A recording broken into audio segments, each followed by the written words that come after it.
Very good morning to all of student. तो बच्चों, आज हम लोग सबसे पहले एक नया टॉपिक स्टार्ट करेंगे, सिंपल स्ट्रेस एंड स्ट्रेन।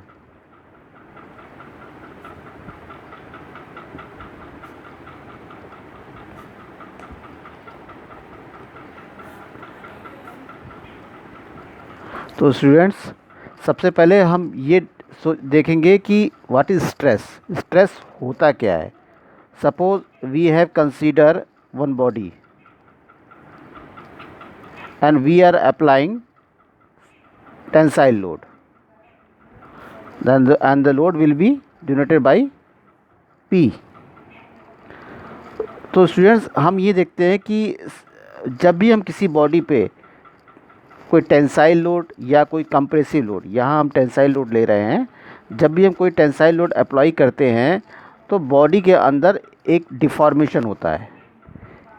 इस डिफॉर्मेशन के कारण इसके अंदर बॉडी की टेंडेंसी होती है कि हम बॉडी को डिफॉर्म हो जाए। लेकिन हम ये जानते हैं कोई भी बॉडी कई प्रकार के एटम या पार्टिकल से मिलके बनी होती है, और क्योंकि ये सॉलिड होती है तो इनके बीच में जो कोहेसिव फोर्स होता है वो बहुत ही ज़्यादा होता है। तो होता क्या है कि जब हम इसमें टेंसाइल लोड अप्लाई करते हैं तो बॉडी की टेंडेंसी होती है कि वो डिफॉर्म हो जाए, लेकिन मॉलिक्यूल्स के बीच कोहेसिव फोर्स होने के कारण वो एक दूसरे को बांधे रखते हैं।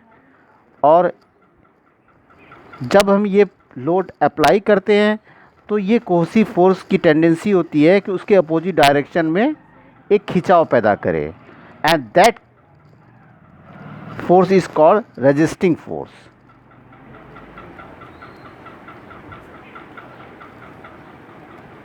और रेजिस्टिंग फोर्स, तो हम ये कह सकते हैं कि किसी भी बॉडी पे जब हम कोई लोड अप्लाई करते हैं, जो भी डिफॉर्मेशन होता है उसको अपोज करने के लिए एक फोर्स क्रिएट होता है बॉडी के अंदर, and that force is called resisting force. और इसी फोर्स को हम बोलते हैं स्ट्रेस। और साफ शब्दों में ये भी कह सकते हैं कि स्ट्रेस हमेशा इंटरनली होता है। होता क्या है, सपोज़ कोई बॉडी है और जब हम इसके ऊपर कोई टेंसाइल लोड अप्लाई करते हैं तो इसमें कई सारी लेयर्स होती हैं। तो हम ये देखते हैं कि जब किसी एक लेयर पर, सपोज हमने एक लेयर कंसीडर किया, इस पर पी टेंसाइल लोड लग रहा है, तो इस पे लगने के कारण इस डायरेक्शन में, जब हम ये देख रहे हैं कि राइट डायरेक्शन में टेंसाइल लोड लग रहा है, तो इसके सेम अपोजिट डायरेक्शन में एक फोर्स लगेगा। That force is called resisting force. ये रेजिस्टिंग फोर्स इस अप्लाइड फोर्स को अपोज करेगा। उसकी टेंडेंसी होगी कि ये बॉडी को डिफॉर्म ना होने दे, एंड और ये भी एक सर्टेन लिमिट तक होगा। हम ये देखेंगे ये भी एक सर्टेन लिमिट तक होगा कि जब तक ये तब तक होगा जब तक R इक्वल टू पी ना हो जाए, R इक्वल टू पी ना हो जाए। और बहुत अच्छा समझने के लिए हम ये कह सकते हैं, और एक चीज़ और हम ये देखते हैं, जो ये फोर्स एक लेयर पे अप्लाई किया, दूसरे लेयर पर same transformation through out the body ये चलता रहता है, और एक स्टेज ये आती है, ये डिफॉर्मेशन स्टार्टिंग पॉइंट से लेके एंड पॉइंट तक पहुंच जाता है। तो इस प्रकार हम ये कह सकते हैं कि जब हम किसी बॉडी पे कोई टेंसाइल या कंप्रेसिव लोड अप्लाई करते हैं तो उसके अंदर एक resisting force through out the body develop होता है। स्टूडेंट्स, अब हम एक चीज़ समझते हैं, और जब ये रेजिस्टिंग फोर्स किसी एक यूनिट एरिया में अप्लाई होता है तो हम कह सकते हैं R divided by A, resisting force divided by area, or you can say this R equal to P divided by A, और इसको हम डिनोट करते हैं सिग्मा से, and that is called stress.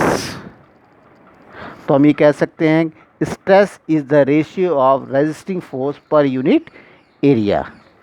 इन इसकी यूनिट जैसा कि आप जानते हैं कि प्रेशर है, तो इसकी यूनिट क्या हो गई इन terms of SI is Newton पर mm², और यू कैन से न्यूटन पर मीटर², ये भी कह सकते हैं आप मेगा पास्कल टू mm², और ये भी कह सकते हैं आप गीगा पास्कल टू mm²।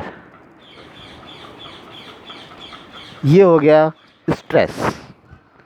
अब हम बात करेंगे स्ट्रेन की। What is strain? Strain, suppose हमने कोई बॉडी ले ली और हमने इस पे एक लोड अप्लाई किया। सपोज ये टेंसाइल लोड है, हमने अप्लाई किया और इसकी इनिशियल लेंथ थी L। और जब हमने ये देखा कि जब हमने ये टेंसाइल लोड अप्लाई किया तो डिस्टॉर्शन होने के कारण इसमें इसकी लेंथ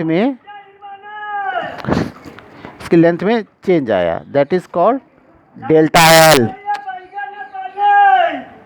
इसकी लेंथ में चेंज आया डेल्टा L, ठीक है। तो हमने ये देखा और इसकी इनिशियल लेंथ क्या थी L। तो हमने ये देखा कि और जब हम इसका रेशियो निकालते हैं that is called change in dimension,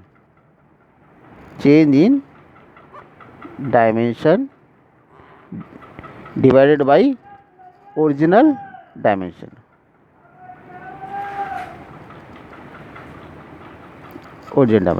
यहाँ हम देख रहे हैं डायमेंशन क्या है, लेंथ है, तो ये क्या हो गया change in length. Change in length क्या हुआ डेल्टा L, और ओरिजिनल लेंथ के ओरिजिनल डायमेंशन क्या थी, ओरिजिनल लेंथ क्या थी L। और तो ये किसके बराबर हो गया स्ट्रेन के। इसको डिनोट करते हैं स्मॉल e से, ठीक है। तो इन टर्म्स ऑफ डेफिनेशन के टर्म में हम कैसे कर सकते हैं, strain is the basically it is the ratio of change in length या you can say change in dimension divided by original dimension. इसकी क्योंकि आप ये देख रहे हैं कि ये क्या है कि दोनों ही लेंथ है तो दोनों की यूनिट सेम होगी, तो ये एक क्या हो गई डायमेंशनल लेस क्वांटिटी हो गई, तो इसकी कोई भी यूनिट नहीं होती है। नेक्स्ट, अब हम लोग जानेंगे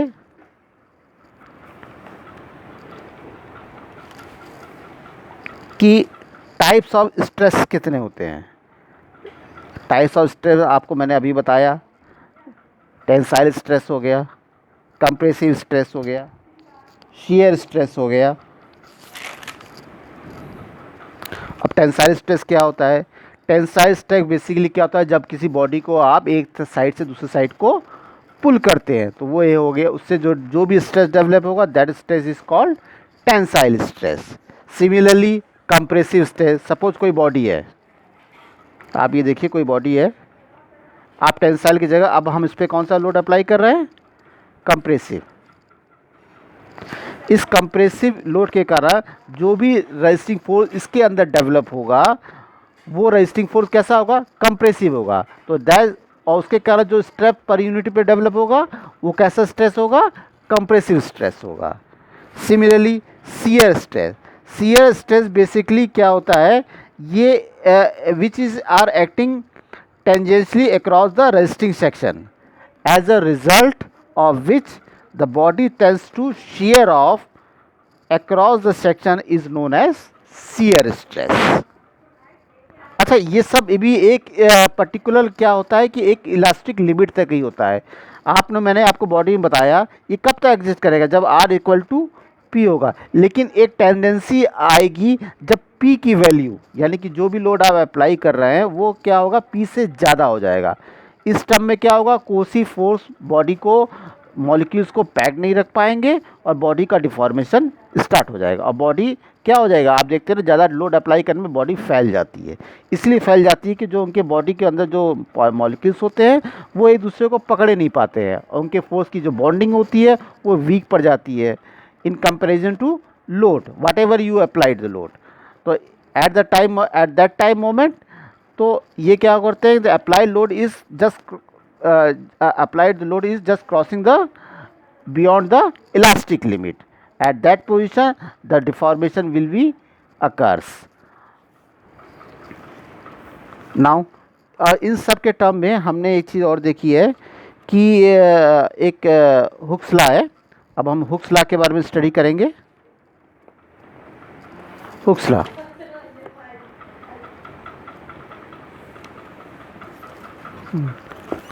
Hooke's law. Hooke's law is basically is states that when stress is directly proportional to strain up to the elastic limit. मतलब स्ट्रेस इस जैसे भी स्ट्रेस, जितना आप स्ट्रेस बढ़ाएंगे उतना ही स्ट्रेन बढ़ेगा, लेकिन कब तक, इसकी एक लिमिट है, up to the elastic limit. तो as you know stress is denoted by sigma which is directly proportional to strain which is denoted by E. जब हम इस प्रोपोर्शनल कांस्टेंट को हटाएंगे तो एक नया कांस्टेंट आ जाएगा, that is denoted by capital E, and that is capital is known as Young modulus of elasticity. Same we are now discussing about the modulus of rigidity. What is G? Modulus of rigidity is denoted by G, which is the ratio of shear stress divided by shear strain. Same, now discussing of factor of safety. Factor of safety is the ratio of ultimate stress and permissible stress.